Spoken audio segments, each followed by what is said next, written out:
नमस्कार. नमस्कार दादा, मैदानामध्ये आता बरेच दिवस झालेत मामांच्या नावाने गाडी आपली बोलते, पण गेले बऱ्याच दिवसानंतर पुन्हा एकदा तुमच्या नावाची परत चर्चा आता बिंदूर क्षेत्रात चालू झाली. तर काय सांगाल आपल्या भुंगा आणि त्याच्याबद्दल? सर्वप्रथम तर या मैदानामध्ये तुमचं पण आम्ही अभिनंदन करतो, कारण की तुमच्या मधून आम्ही सर्व महाराष्ट्रामध्ये पोहोचतो. आज आमचा भुंगा आणि तेजा आहे माझा घरचा साज आहे. गेले 5 ते 6 मैदान झाले आमची घरचीच गाडी पळवतो आणि कंटिन्यू बैल गुलालामध्येच आहे. आता दादा, कंटिन्यू बैल गुलालामध्ये भुंगाची खरेदी झाल्यानंतर पहिले 1-2 मैदानात थोडं अपयश आलं, तर त्याबद्दल काय सांगाल? भुंगाची ज्या वेळेला खरेदी झाली त्याच्यानंतर मैदान होता उसाटण्याचा, तिथे आम्ही बिंदूरची चांगली गाडी मारली होती. त्याच्यानंतर कडावचा मैदान होता. कडावच्या मैदानामध्ये बैलाला थोडा दुखापत झाली होती. बैल एवढा आजारी पडला होता का बैलाने 15 ते 16 दिवस पाणी पिला नव्हता. आमचे बंधू आहेत, मोठे बंधू पप्पूशेठ पाटील, त्यांनी खूप मेहनत केली त्याच्या मागे. 15 दिवस त्यांनी एवढी मेहनत केली की आज भुंगा ज्या कंडिशनला पळतोय त्याच्यामध्ये त्यांचा खूप मोलाचा वाटा आहे. नक्कीच दादा, आणि त्यांच्या या मेहनतीचं फळ आता तुम्हाला आहे.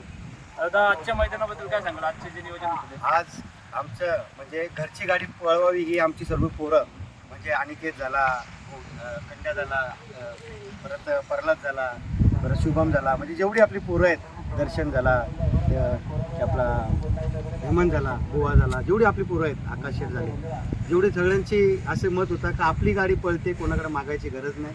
आपली गाडी पळते तर आपण कशाला कोणाकडे मागायची, आपलीच घरच्याची होईल, आपलं होईल, म्हणून आपण आपल्या घरच्याच गाडीचं. आणि मला खरंच आज अड्ड्यामध्ये मला अशी अपेक्षा होती की जी मनामध्ये विचार करत होतो ना, की त्यांनी नाव फिरवावं, आणि 100% त्यांनीच फिरवला, आणि ती इज्जत आमची आमच्या बैलांनी राखली.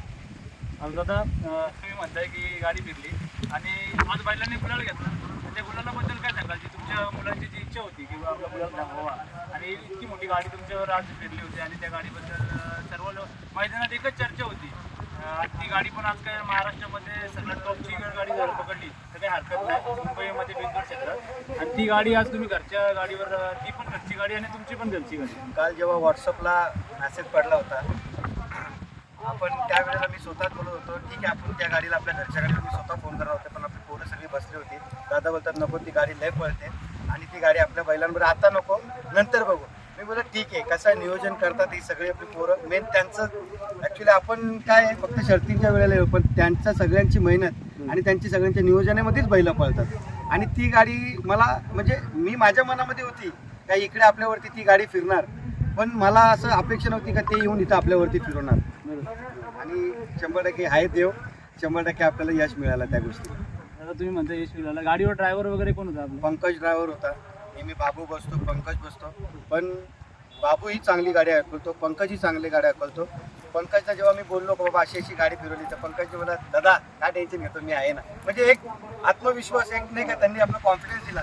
माझ्या मनामध्ये काय होतं ते तर माझ्या मनामध्येच होतं, पण एक कॉन्फिडन्स का बाबा नाही दादा कशाला टेन्शन घेतो. आमची पोरं पण म्हणजे भाव देऊन लावत होते, ते तरी तयार झाले ते सगळे, पण काय माझ्या मनामध्ये चाललं होतं बाबा काय होतं त्यांच्याबरोबर मी मनामध्ये असं विचार करतो बाबा सुद्धा तरी गाडी आपल्याला पराजित व्हायची तरी ते आपली खूप मोठी, कारण की एवढी मोठी गाडी मारायचं तर कायचं काम नाही. पण माझा तेजा आज त्यांनी खरंच माझी इज्जत ठेवली, माझा भुंगा खूप म्हणजे बोलण्यासारखे शब्द पण नाही, पण त्यांनी आज माझा जो मान राखला, आमचा जो सगळा जे आम्हाला कामाला यश दिलं त्याच्याबद्दल खूप त्यांचं मी मनापासून. आता तुम्ही बोलताय की भुंगाने आणि त्याच्याने जर लागली, जेव्हा भुंगाची खरेदी झाली होती एक विक्रमी किमतीला तुम्ही बैल खरेदी केला, त्यामुळे संपूर्ण महाराष्ट्रात चर्चा होती की वासराला इतकी किंमत दिली, तर त्याबद्दल काय सांगाल? माझे बंधू आहेत पप्पूशेठ पाटील, परत जयशेठ पाटील, आकाश शेठ राऊत, परत त्याच्यानंतर आकिब शेठ पटेल झाले. म्हणजे आमचं म्हणजे भले घरी वेगवेगळे असतो, पण आम्ही एक कुटुंब, एक परिवारामधले सगळे. कुठलंही संकट, कुठल्याही चांगल्या वेळात आम्ही एकत्र असतो, वाईट वेळातही एकत्र असतो. ज्या वेळेला माझ्या दावणीला बैलं नव्हती त्यावेळेला भुंगा हा पळालेला होता. जयशेठ पाटीलकडे 26 जानेवारी पळा होता. जयशेठ माझ्याकडे स्वतः बोलत होते, शेठ तुमच्यासाठी मी वासरू घेतोय, म्हणजे माझ्यासाठी म्हणजे मैत्रीचं प्रेम आहे. आकाश शेठ स्वतः माझ्यासाठी म्हणजे जळगाव झाला, औरंगाबाद झाला, इकडे माझ्यासाठी बैलांसाठी ते धावपळ करायचे का बाबा शेठ नाही आपल्या दावणीला एक नंबरची, कारण की आपला शेवटी एक नंबर. पण त्यावेळेला भुंगा घेतला त्यावेळेला मला थोडं विरोधात बोलले होते का बाबा एवढा लहान वासरू आहे आपल्याकडे काम करेल का, पण आज त्यांनी त्यांचा शब्द पाळून आमची इज्जत सगळ्यांची राखतो. आणि आता थोडे दिवस राहिले बिंदूरचे, आणि जर बघायला गेलो तर थोडे दिवस राहिले, पण आता तुमची गाडी जर बघायला गेलो तर महाराष्ट्रात एक नंबरमध्ये फॉर्ममध्ये पण ते. तर आता पुढचं नियोजन कसं असणार? आज तुम्ही बोलताय मला खरंच एक मनामधून खूप आनंद, कारण की इथपर्यंत पोहोचणार मी माझ्या घरच्याकडून हे मला अपेक्षित नव्हतं. पण सगळ्यांचं प्रेम आणि सगळ्यांचा आशीर्वादाने मी आज इथपर्यंत पोहोचलोय. आणि बैलगाडी क्षेत्रामध्ये खूप कष्ट आणि खूप स्ट्रगल करायला लागतो, त्याच्यानंतर आपण एक नंबरला पोहोचतो. आणि खरंच आता बिंदोडचा जोपर्यंत गाडी इथे अड्डे होतील तिथं माझी घरचीच गाडी पडत, कारण की माझ्या गाडीला घरच्या गाडीला बोलायला तर मी दुसऱ्यांची बैला मागू का आणि मी दुसऱ्यांना देऊ का संबंधात आहेत. आता शिक बघू. नक्कीच आता पुढच्या मैदानात आपल्याला घरचा साज. आणि एक मामांचा एक आशीर्वाद तुम्हाला. बाबांचा तर आशीर्वाद आहे आणि बाबांच्या नावासाठीच तर करतो सगळं. आणि आता ते इतरही तुमच्या दावणीला बैल होऊन गेली. जपानी तुमचा नाव करतोय, अजूनही बैल बोलतोय. जपान आमचा म्हणजे जपानची जागा कोणीच भरू नाही शकत. आज तो आमचा किंग आहे आणि तो जाता ठीक आहे आमच्या असेल, पण त्याच्यानंतर त्याचा आशीर्वाद, बाबांचा आशीर्वाद आमच्या पाठीमागे आम्हाला आज सक्सेसफुल सगळे बोलतात आणि सगळ्यांचा आशीर्वाद आमच्याबरोबर असत राहू दे. तुमचाही आशीर्वाद आमच्याबरोबर असत राहू दे.